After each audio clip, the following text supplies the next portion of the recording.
Assalamualaikum warahmatullahi wabarakatuh. Saya Adina Nurul Hamidah dari kelas A2 dengan NIM 1321111333068. Pada kesempatan kali ini ingin menjelaskan mengenai sistem kardiovaskular. Sistem kardiovaskular atau sistem peredaran darah atau yang biasa disebut sebagai sistem sirkulasi adalah sistem organ yang berfungsi untuk memindahkan zat dan nutrisi dari dan ke dalam sel. Sistem ini juga membantu untuk stabilisasi suhu dan juga pH tubuh. Untuk bagian yang pertama yaitu jantung.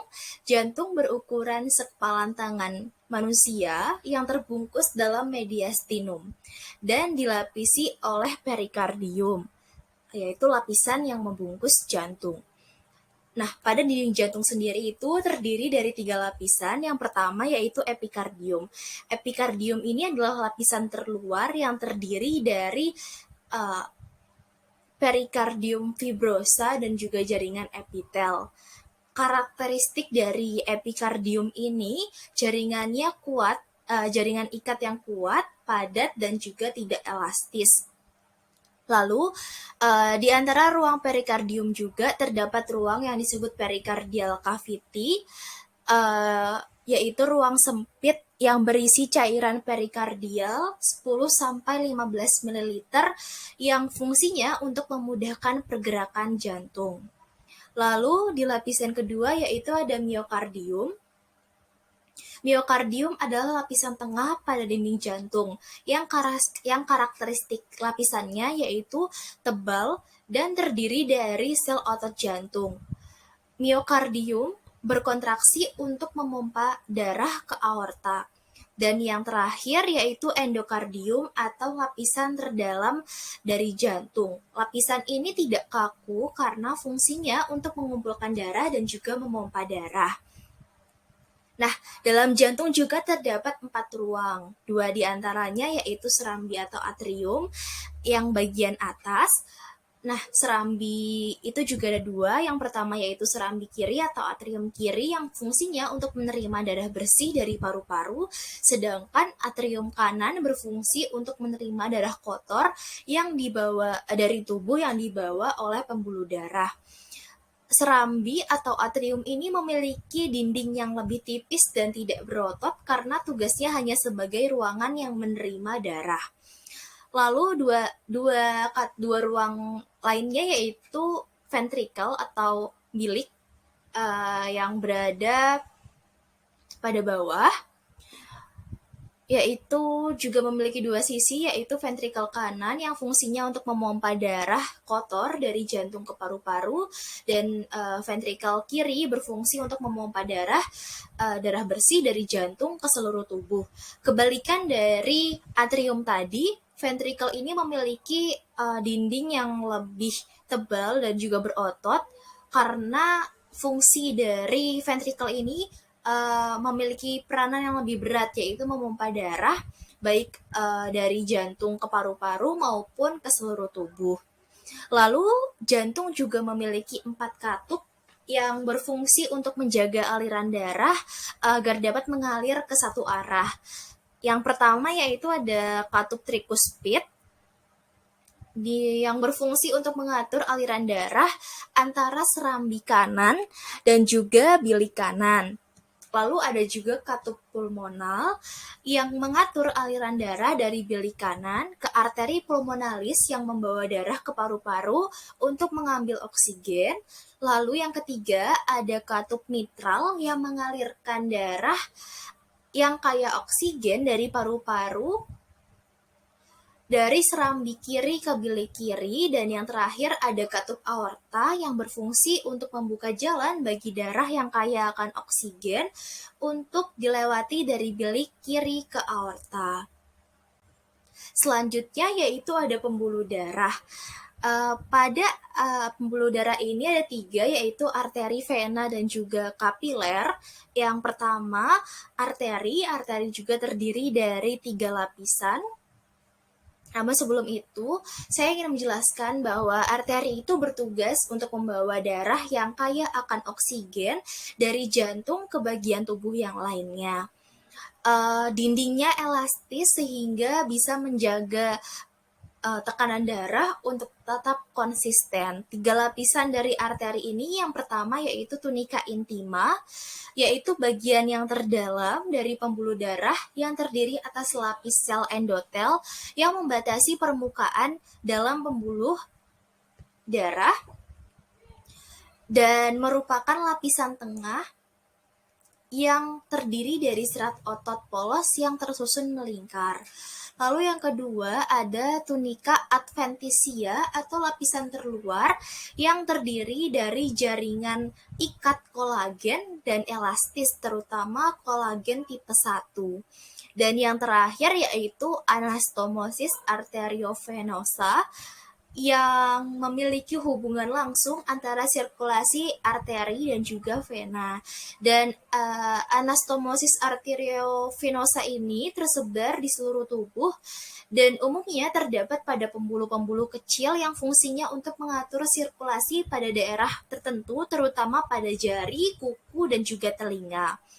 Lalu yang kedua yaitu vena. Vena ini yang bertugas membawa darah yang miskin oksigen atau kaya karbon dioksida dari seluruh tubuh untuk kembali ke jantung.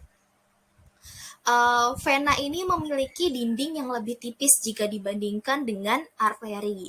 Lapisannya sendiri yang pertama ada tunika externa atau adventitia, ini lapisan yang paling tebal pada vena, dan juga lapisan ini adalah lapisan yang berkembang, di mana terdiri dari jaringan ikat longgar dengan serat kolagen yang membentuk berkas-berkas longitudinal dan sel fibroblast tampak di antaranya. Lalu yang kedua ada tunika media, ini lapisan tipis terdiri dari otot polos yang bercampur dengan jaringan ikat, dan yang terakhir yaitu tunika intima yang terdiri dari lapisan endotelium yang mengandung sel pipih selapis dan lapisan subendotelium yang berisi jaringan ikat tipis yang berhubungan langsung dengan tunika adventitia. Dan yang terakhir dari pembuluh darah yaitu pembuluh kapiler yang berfungsi untuk menghubungkan arteri terkecil dengan vena terkecil. Dinding dari kapiler ini sangat tipis sehingga memungkinkan terjadinya pertukaran senyawa dengan jaringan sekitarnya seperti karbon dioksida, air, oksigen, limbah, dan juga nutrisi. Lalu selanjutnya ada darah. Darah ini didominasi oleh plasma darah, di mana plasma darah merupakan komponen terbesar dalam darah yang fungsinya untuk mengangkut sari makanan ke sel serta membawa pembakaran dari sel ke tempat pembuangan. Nah, selain itu juga pada darah terdiri dari leukosit dan juga eritrosit atau sel darah putih dan juga sel darah merah.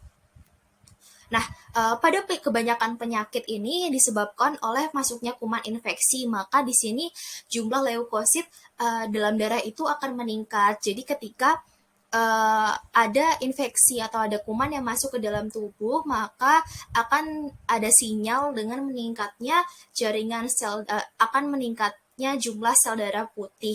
Hal tersebut disebabkan karena sel leukosit ini biasanya terdapat pada kelenjar limfa. Lalu dalam darah juga terdapat trombosit yang fungsinya memegang peranan penting pada pembekuan darah. Nah, jika banyaknya dari trombosit ini kurang, maka jika ada luka, darahnya tidak akan lekas membeku sehingga bisa menimbulkan perdarahan terus-menerus. Selanjutnya ada mekanisme peredaran darah. Yang pertama yaitu peredaran darah kecil atau biasa disebut sistem peredaran darah pulmonalis atau sistem peredaran darah kecil atau pendek. Yang mana itu sistemnya beredar dari jantung ke paru-paru dan kembali ke jantung. Mekanismenya yang pertama yaitu ventrikel berkontraksi, maka katup trikuspid akan tertutup, katup semilunar arteri paru-paru terbuka, dan darah kaya karbon dioksida dari ventrikel kanan dibawa oleh arteri pulmonalis menuju ke paru-paru kanan dan kiri. Dan di paru-paru darah akan melepaskan CO2 dan mengambil oksigen yang ada di paru-paru.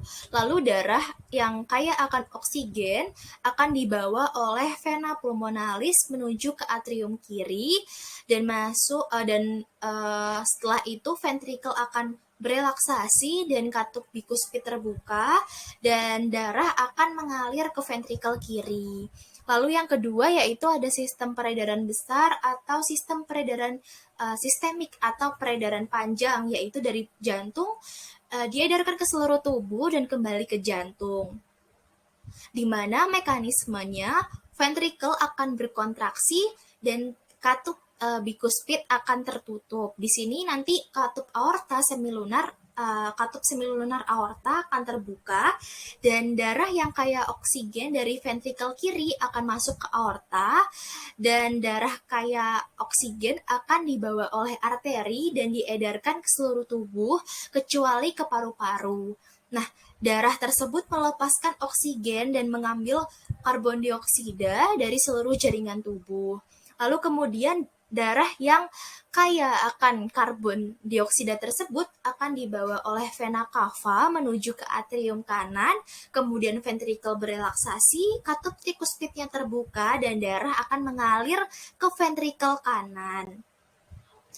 Untuk selanjutnya, berikut adalah faktor yang mempengaruhi sistem peredaran darah. Yang pertama yaitu stres, yang kedua usia, yang ketiga jenis kelamin, yang keempat ada faktor genetik, yang kelima obesitas, dan yang keenam ada konsumsi alkohol.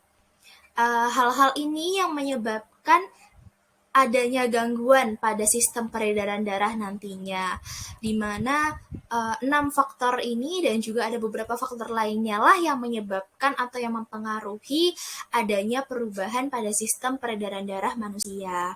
Dan berikut adalah referensi yang digunakan untuk menyusun PPT ini.